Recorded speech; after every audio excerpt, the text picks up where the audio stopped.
1989 में जो जापान का सूचकांक है निकेई, वो जिस स्थिति में था आज 2023 में भी उस स्थिति तक नहीं पहुंचा है।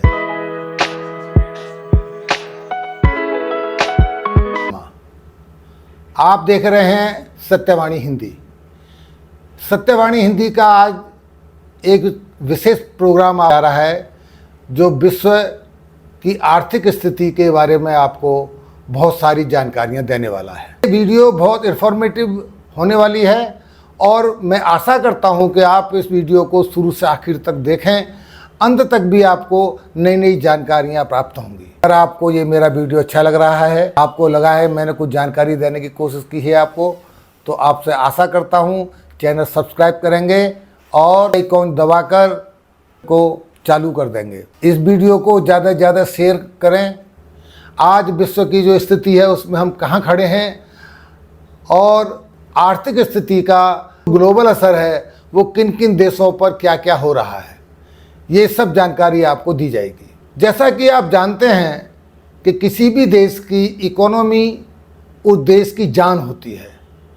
वर्ल्ड फोरम में उन्हीं देशों को जगह मिलती है जिनकी इकोनॉमी अच्छी होती है। उदाहरण के लिए हमारा पड़ोसी देश पाकिस्तान जो हमसे अलग हुआ, हमारे साथ आज़ाद हुआ और आज केवल कर्ज पर जी रहा है, केवल कर्ज और कर्ज। उनकी अपनी कोई अपना उत्पादन नहीं है। उस कारण से आप देखते होंगे कि विश्व के किसी भी मंच पर उसको स्थान नहीं दिया जाता है।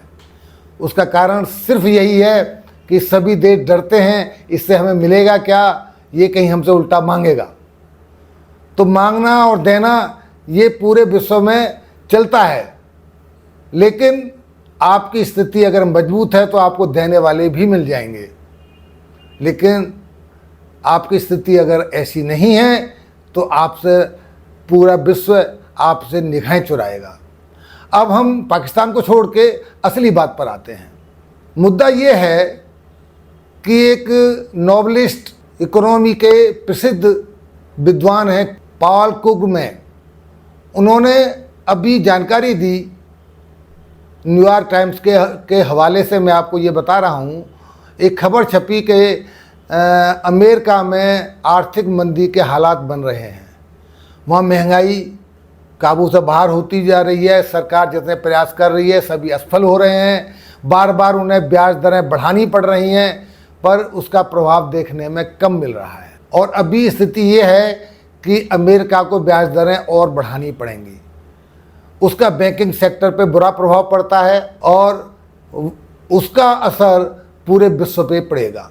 भारतीय बाजार भी प्रभावित होते हैं अमेरिकी बाज़ारों से। लेकिन एक और खबर है जो उन्हीं के हवाले से मैं आपको दे रहा हूँ, वो बड़ी दिलचस्प है। हुआ ये कि जब यूरोप में, अमेरिका में नहीं बल्कि पूरे यूरोप में आर्थिक मंदी का दौर आने को हुआ, तो ये कयास लगाया जा रहा था कि अब विश्व की जो आर्थिक स्थिति है उसको सहारा केवल चाइना ही दे पाएगा, क्योंकि चाइना की अच्छी हो रही है। लेकिन हुआ उलट ये हुआ कि चाइना बुरी तरह फंस गया है। उन्होंने कहा कि चाइना अब जापान के रास्ते पर जा रहा है। अब हम हिस्टोरिकल डेटा से जापान के बारे में कुछ जानने की कोशिश करते हैं, उसी से हम चाइना को समझ पाएंगे। 90s के दशक में हुआ ये था कि जापान पूरे विश्व की सबसे तेजी से उभरती हुई आर्थिक स्थिति में था। लेकिन क्या हुआ कि वहाँ के जो बैंक थे उन्होंने इंडस्ट्रियल ग्रोथ बढ़ाने के लिए सस्ती दरों पे लोन दिए, कंजम्पशन बढ़ी, पूरे विश्व में मार्केट जापान ने हासिल की। आपको याद होगा कि 90s के आसपास हम जब मार्केट में कुछ इलेक्ट्रॉनिक सामान खरीदने जाते थे तो मेड इन जापान का सामान बहुत मिलता था, बहुत ज़्यादा होता था। उस समय जापान एक उभरती हुई व्यवस्था थी और ये कहा जा रहा था कि ये पूरे विश्व में सबसे ज्यादा ऊंचाई तक जाने वाली आर्थिक व्यवस्था बनेगी। लेकिन अचानक से बबल फट गया। जो वहां की रियल सेक्टर जो बहुत तेजी पर जा चुका था, वहां की प्रॉपर्टी के भाव जो बहुत ज्यादा जा चुके थे, वो अचानक से नीचे आ गए। उसका कारण था कि उनकी डिमांड कम हो गई। अब डिमांड कम होने से क्या हुआ कि इंडस्ट्रियल ग्रोथ कम हो गई, बड़े बड़े कारखाने बंद होने शुरू हो गए और जापान में स्थिति भयंकर बन गई। बैंक सेक्टर दबाव में आ गया। ऐसी स्थिति में बैंक सेक्टर जब दबाव में आता है तो उसका प्रभाव उसके देश पर भी पड़ता है और यहाँ तक हुआ कि आपको एक उदाहरण समझा देता हूँ कि 1989 में जो जापान का सूचकांक है निकेई, वो जिस स्थिति में था आज 2023 में भी उस स्थिति तक नहीं पहुंचा है। लेकिन जापान में आबादी बहुत कम थी, इसके चलते जापान ने अपने आप को संभाल लिया और अपने आप को संभालने के नाम पर स्थिर कर लिया और धीरे धीरे उसका समय आगे बढ़ने लगा। अब हम बात करते हैं चाइना की। चाइना की पिछले क्वार्टर की जो जीडीपी रही है, जो उनकी ग्रोथ आई है, वो आई है 0.8% और अनुमान है कि सालाना जीडीपी ग्रोथ चाइना की 4 या 4.5% आ पाई। उसमें भी संशय है। तो चाइना में क्या हुआ कि अचानक चाइना के माल की पूरे विश्व में डिमांड कम हो गई। अब डिमांड कम होने से चाइना का जो चाइना का मूल है वो उनका एक्सपोर्ट है। एक्सपोर्ट के सहारे ही उनकी आर्थिक स्थिति बनी हुई है और अचानक ही वो उसमें बहुत बड़ा ब्रेक आ गया। उनके यहाँ डोमेस्टिक कंजम्पशन ना के बराबर है।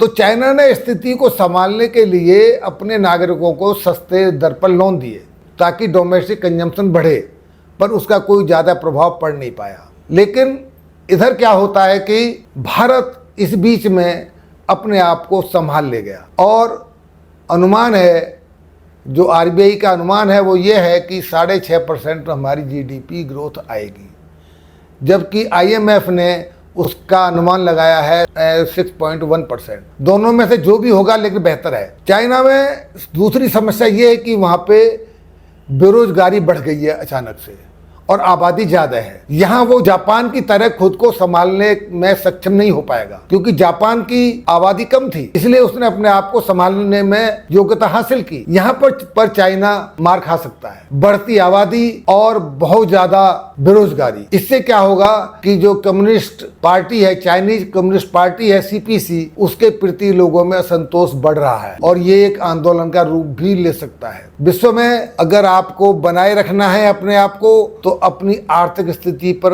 बहुत ज्यादा ध्यान देना हो। मित्रों, उन्हीं देशों की आर्थिक स्थिति बढ़िया होती है जहां स्टेबिलिटी होती है, जहां एक मजबूत सरकार और ईमानदार सरकारें होती हैं। आने वाले वक्त में हमारे यहाँ इलेक्शन है, उसके बाद पता नहीं क्या होगा, वो सब भी भविष्य के अंधेरे में है। लेकिन आज जो स्थिति है भारत की, वो पूरे विश्व से बेहतर कही जा सकती। हमारे यहाँ जो महंगाई के आंकड़े हैं वो पिछले 10 सालों में कम चल रहे हैं और जीडीपी ग्रोथ ऐसे नकारात्मक माहौल में भी भारत 6.5% तक ले जा पा रहा है। ये बहुत बड़ी अचीवमेंट मानी जाएगी। रही बात इसमें हम और क्या कर सकते हैं, अभी हमें बहुत काम करने की आवश्यकता है। अभी हमारी सरकार को इसके बारे में और सोचना है। अगर हमें डबल डिजिट तक जाना है तो अभी बहुत काम करना होगा। इसमें मेक इन इंडिया पर जोर देना होगा। अभी और कंपनियों को इन्वाइट किया जाए जो जानी मानी कंपनियां हैं और हमारे देश में निवेश बढ़े, तभी ये संभव है। हम अपने आप को इस बुरे दौर में बचा पा रहे हैं, ये बहुत अच्छी बात है। लेकिन इसी में मैं और एक बात जोड़ दूं, जो भी परसों हमारे देश के माननीय प्रधानमंत्री ने एक इशारा किया है कि दूसरी हेल्थ इमरजेंसी के लिए भी हमें तैयार रहना चाहिए। अगर ऐसा हुआ तो फिर से पूरे संसार में मंदी का दौर बहुत तेजी से बढ़ जाएगा, जिसकी के कयास लगाए जा रहे हैं। तो हमें अभी से मजबूती हासिल करनी होगी, तभी हम कुछ आगे कर पाएंगे। मित्रों, अगर आपको ये वीडियो जानकारी से पूर्ण कुछ लगी है, मेरे चैनल को सब्सक्राइब करें और बेल आइकॉन दबाकर नोटिफिकेशन ऑन कर दें ताकि आने वाली सभी वीडियो आपको मिलती रहे। दोस्तों, आपको पता होगा वीडियो बनाने में बड़ी मेहनत होती है और आप सब्सक्राइब नहीं करते हैं, ये थोड़ा सा अच्छा नहीं लगता। धन्यवाद।